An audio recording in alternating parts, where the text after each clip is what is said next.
We have this incident in which a U.S. spy plane was buzzed by a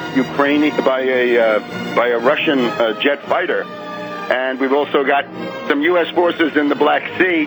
Secretary of Defense Hagel near the coast of Romania, but in the Black Sea, visiting a Aegis cruiser in that area. We'll be back in a minute on World Crisis Radio. Okay, welcome back to World Crisis Radio.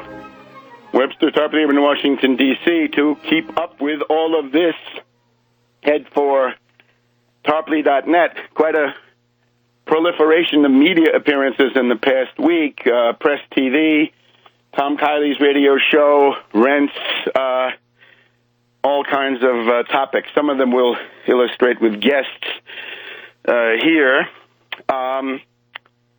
I would recommend that Obama fire Kerry and fire Rice.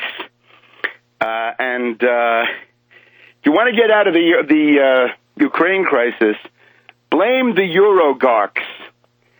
No, they have no constituency, right? Blame these shadowy individuals, Van Rompuy, the broken man, Rompuy, and get rid of Barroso and Olli Rehn and that awful dumb cow, Baroness, what's her name, right? The European Ashton, right? The European foreign policy lady. And just say, look, you blew it. You mismanaged everything. You guys are hopeless. You're basket cases, not ready for prime time, and what have you. So now, Russia hardly isolated. Now, concerning the general foreign policy picture, we got to develop a picture of the U.S. Position in a certain crisis, right? Humiliated by a number of events, and then the attempts of this flailing, incompetent ruling class that we have to get back into the picture. First of all, we want to send our congratulations to General Sisi of Egypt. I think this promises stable government, and I urge him, stick to that election promise of 1 million houses on top of the 1 million already going, almost 1 million every year after that, and think about other great projects of infrastructure. How about that Cairo to Cape Town railway? And how about linking the Nile with the Congo through building the obvious canals there in Central Africa? Similarly, we congratulate President Assad of Syria. The U.S. coverage here, I could read you some headlines from the Washington Post, that the outcome, and not just the outcome, but the turnout and the comments and just the general atmosphere of the Syrian election, they say, illustrates the sway of Assad. And this is not sway that he's jiggling, it's that his power has increased. The ability of Assad to assert power over the country, now that Homs has been liberated, Aleppo largely liberated.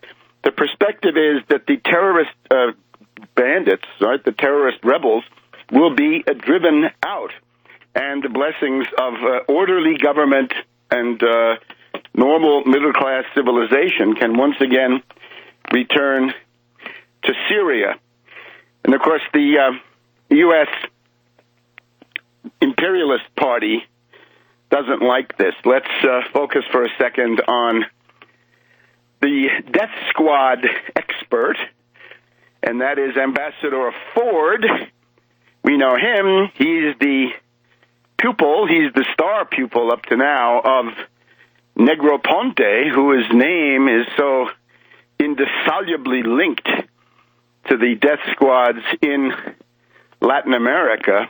Ford, of course, who had been the U.S. ambassador to Syria, came out with what is described as a scathing critique of Obama and says that he quit because he could no longer support the policies of Obama. Right here, power of Assad seen in election. Assad sway evident as Syrians vote, and Robert Ford, ex-U.S. ambassador to Syria, delivers a scathing attack on Obama in a PBS interview. He says, we let Syria go from a peaceful Arab Spring, this is all mythology, of course, to a full-fledged armed rebellion. We were constantly behind the curve, which is why we have extremist threats in our own country, right? An American suicide bomber has apparently gone into action. So that's what you get, Ford, when you mess around with them. Now, that's Ford. Now, this gets us into the bigger picture, right? When you look at this Bergdahl stuff, you have to realize that this is quite possibly an attempted warmonger coup in the making, right? We're being told that there's military anger. We're told that there is seething resentment in the armed forces against Obama. We're told by Colonel Peters, or Peterson, whatever his name is, this character, neocon, Islamophobe, Fox News commentator, points out or suggests that Obama thinks that desertion is like skipping a class, Gender Studies 101, or whatever it is. I think that what you're seeing is the mobilization of the Whitewatergate and Clinton-gate networks with this guy Turley, the lawyer from George Washington University. He was one of the leading advocates of impeaching Clinton for perjury back in 1999. Turley has now come out of the woodwork. He'd been out there advocating polygamy, helping the Mormon gang, but now he's back. He wants Obama to be, prosecuted, impeached. You've got Lindsey Grahamnesty, as they call him. Lindsey Graham, he's built his career on the impeachment of Clinton in South Carolina, right? It was in the House, I think, at the time. And similar people. So we've got the Clinton Gate and Islamophobic group mobilized to the maximum.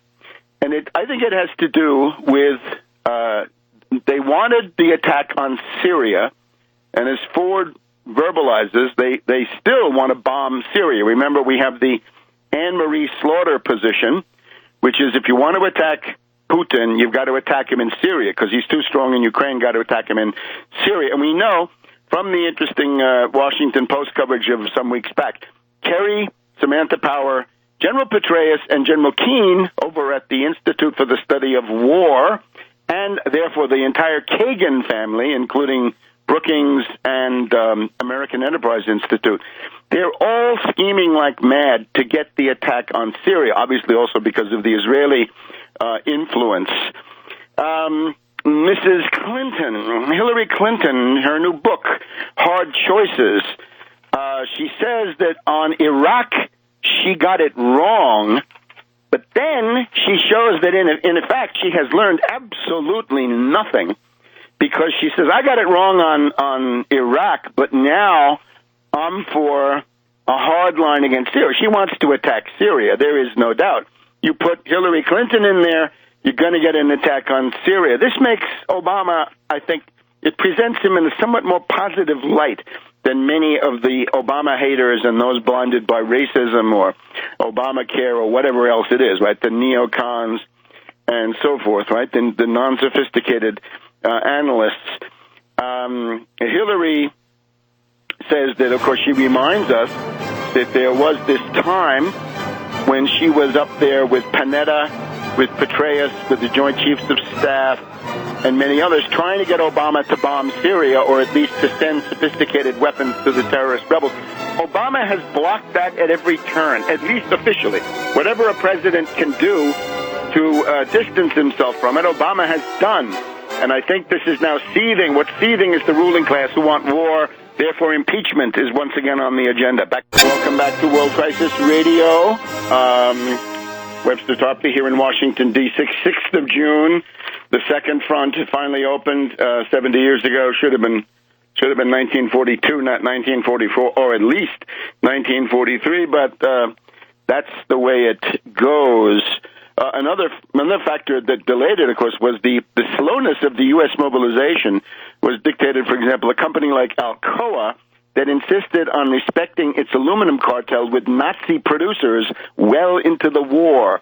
And we have those quotes from George Seldes in his interesting books that if the U.S. loses World War II, they were saying at the time, we can thank Alcoa and their respect for their Nazi-controlled world aluminum cartel. Therefore, in France, to take one example, when de Gaulle was doing the necessary thing, ending the Algerian War, the French had been defeated in Indochina. Then in Algeria, they had to get out. There were huge vested interests. And we had a group of disgruntled military officers, the OAS, Organisation Armée Secrète. These were Vichy. These were neo-Nazis, neo-fascists. They were racist and so forth. We clearly have a version of this, and I've been pointing to this ever since Benghazi. The people who organized Benghazi, and I'd like to hear from General Ham and General Petraeus, first of all, that was an attempt to install Romney in the presidency. That was an October surprise a little bit early in September. After that, large numbers of general officers, flag officers, were removed. This was a 7 days in May scenario, which has never come out. And I think we're looking at something possibly quite similar. Remember, Lewinsky time. What's Lewinsky time? Lewinsky came on the scene in January 1998. That is to say, in the year, let's say, Clinton had been reelected in 96. He was going to be in office until 01. So she comes on the scene in 1998. The impeachment is in December of 1998, and the trial is in January 1999. With Obama now, he was reelected in 2012. We're now in June 2014. You can see it's sort of comparable in terms of the time. Remember that the oligarchical control on the U.S. presidency in the first term, since the imposition of the two-term limit by the Republicans through their hatred of Roosevelt, but the ruling class had deeper ideas. In the first term, it's the need to get reelected and the need for money to get reelected. The problem then is, how do you control the president in the second term? Well, Watergate, Clinton-gate, Iran-Contra, the general breakdown of Bush, media turning against Bush. All of those show that the control in the second term is done through scandal. But now are we getting to the point of something bigger and more dangerous? Let's just take a look at this Bergdahl stuff. My thesis, of course, is the Republican Party has to be destroyed in place. The Democratic Party will then split into two parts, Wall Street Democrats and populist labor Democrats. They would be the minority, but there you want to join with them and try to rebuild the country. Now, the pattern that we see is the Republicans. Look what they do. They sabotage government, and then they blame others for what happened, right? You take the Veterans Administration. Republican Congress won't vote enough money to hire new doctors, nurses, build new hospitals as their wars come to an end, and now they posture themselves, right? Shinseki is out and all the rest of this stuff. United States Postal Service. The Republicans refuse to relent on this Hastert time bomb, that 7 years have to be paid in terms of future pensions every 1 year, bankrupt it, privatize it, and so forth. Obamacare, they were clearly rooting for this to fail. I'm sure if we had a moonshot or something big going on with NASA, the Republicans would do everything they can to sabotage it. This is an oligarchical party of anti-national saboteurs. They are subversives. They are security risks. Now, what do you think happens if you tell them, oh, I'm giving you 30 days warning that there's going to be an attempt to free this guy Bergdahl? My bet is they would leak it. They would call in the Taliban and Al-Qaeda and God knows who and say, listen, Make sure that guy never sees the light of day. The trooper would have been killed.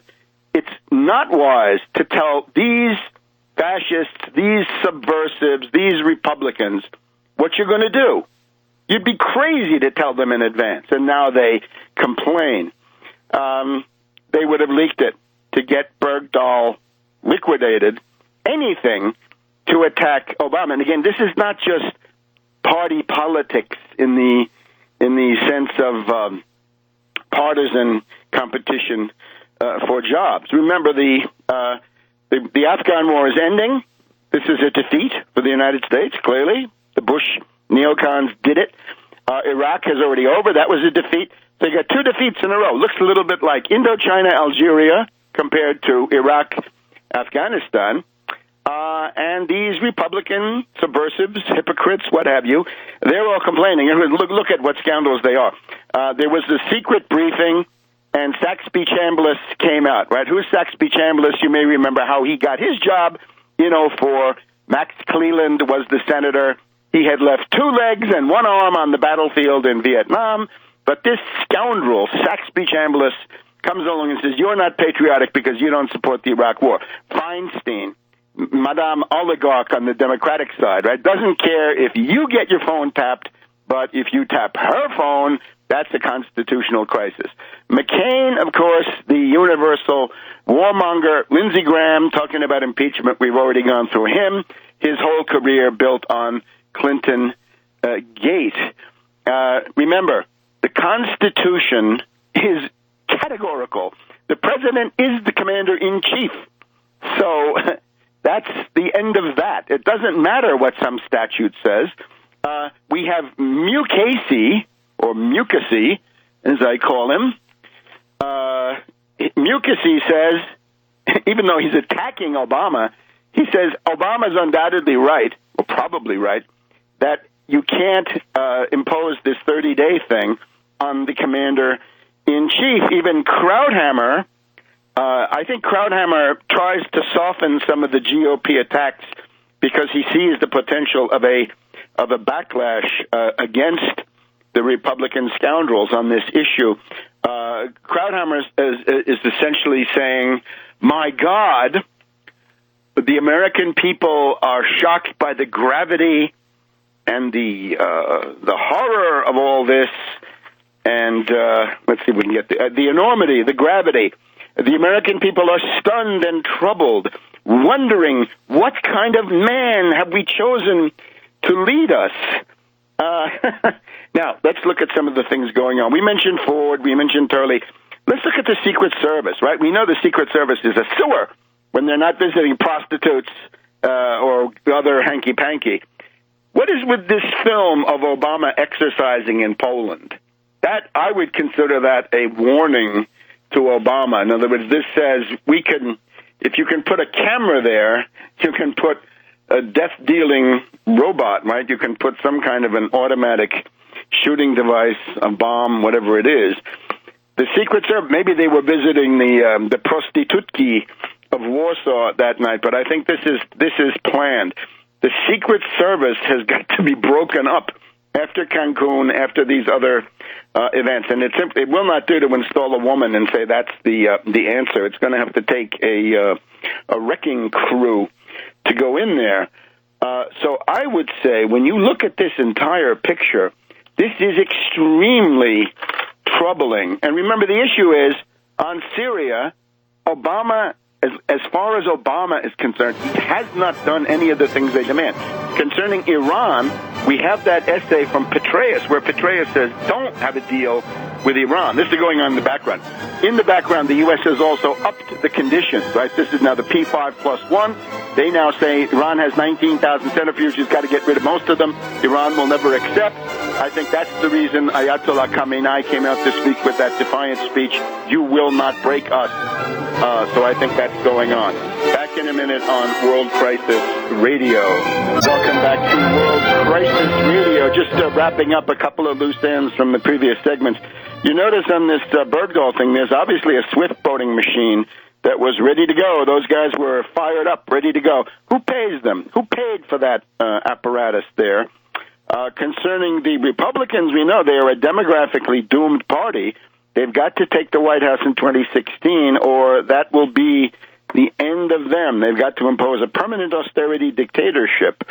And remember, when you want to blame Bergdahl for getting people killed in Afghanistan, you got to go back to Bush, Cheney, Wolfowitz, Feith, Shulsky, Karl Rove, all those people. And remember that Ron Paul voted for the Afghan war. Yes, indeed he did. Go back and check. Authorization to use military force. Ron Paul was for it. So not interested in this. Notice that Rand Paul never went to the briefing and still shoots his mouth off. And Rand Paul is telling you drones should be used to kill those guys, and he's against the trade, right? Going along with the Republican base, and perhaps we can work in a few more details about this. But